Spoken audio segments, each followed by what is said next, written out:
Tere. Schon zum 14. Mal findet in diesem Jahr der Deutsche Frühling Saksa-Kevat in Estland statt. Wir freuen uns sehr, dass wir Ihnen wieder einen bunten Strauß an Veranstaltungen anbieten können.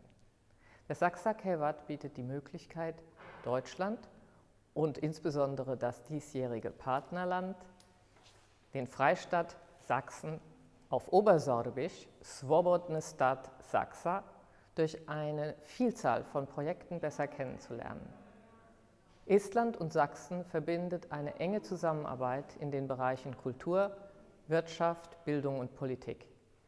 Besonders anschauliche Beispiele dafür sind die Städtepartnerschaft zwischen dem sächsischen Annaberg-Buchholz und Peide im Kreis Järva und die enge Kooperation der Firma Skeleton mit Partnern in Sachsen. Die Vielzahl an sächsischen Delegationen, die wir in diesem Jahr in Estland begrüßen dürfen, vertieft die sächsisch-estnische Zusammenarbeit weiter und stimmt uns optimistisch für die Zukunft. Sachsen nimmt nicht zuletzt sprachlich eine besondere Stellung im Estnischen ein. So ist die Bezeichnung für Deutschland, Saksamaa, fast deckungsgleich mit der Bezeichnung für Sachsen, Saximaa.